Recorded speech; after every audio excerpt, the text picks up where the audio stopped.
January 3rd, 1969. To the field. My orders were finally arrived for the 4th Infantry Division.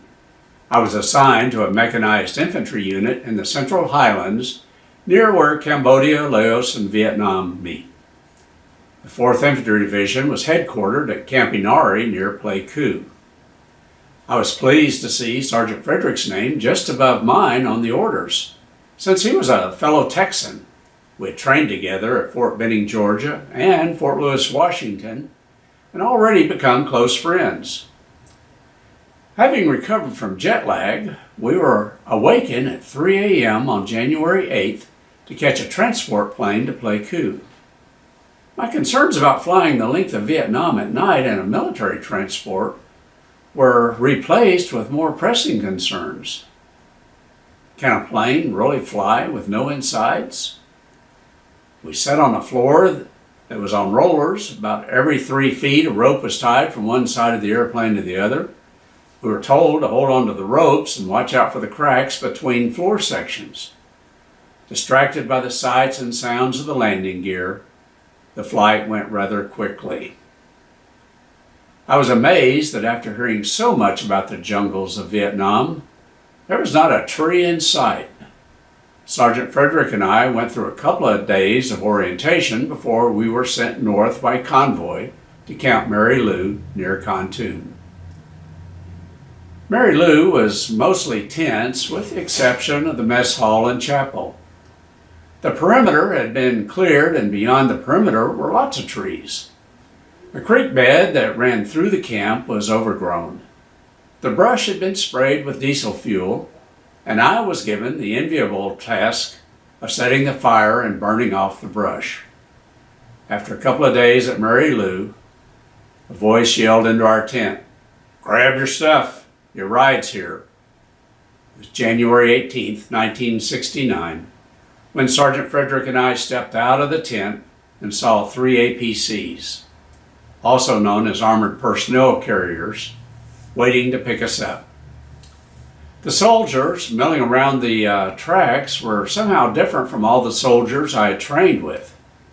I compared myself to the men before me. Our uniforms were cut the same, except mine was new and green. Their uniforms were almost brown from the road dust. My boots were black and green, while theirs had become a single brownish color. My new steel pot, my helmet, felt awkward on my head, while some of these men didn't even bother to take theirs off to rest. For safety, I kept my new ammo clip separate from my new M16.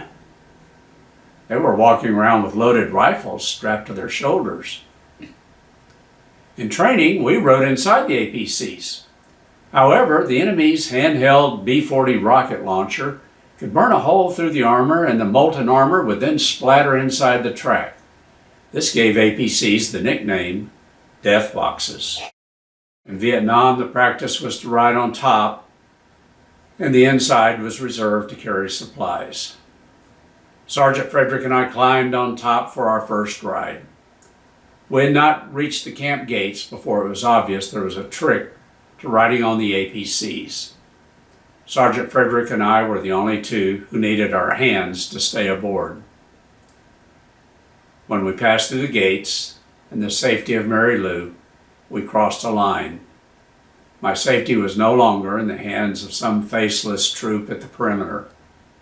I realized the only thing between me and the enemy was my rifle, the men with me, and my God. I tried to hang on the best I could and still act like I was keeping an outlook like the more seasoned soldiers were doing. As we made a curve in the road, a hand grenade slid across the top of the track by my feet. Had these soldiers not heard the gruesome story by the Fort Benning drill sergeant about how a GI lost his head when he didn't handle grenades properly? In training, I'd been allowed to throw a grenade at some old rubber tires on the other side of a protective wall, but 2 sergeants had to watch every move to ensure I didn't freeze up or drop the grenade.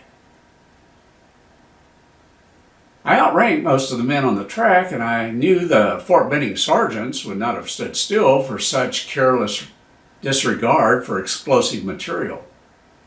I felt like I needed to alert someone, but no one else seemed concerned about a loose grenade that was bouncing around on top of the APC. Finally, one of the men, seeing my anxiety, reached over with his leg and he kicked the grenade back to the center of the track. As we joined the rest of my new unit in the field, I decided, until my uniform was a little less green, I'd better start learning from these soldiers before I start leading.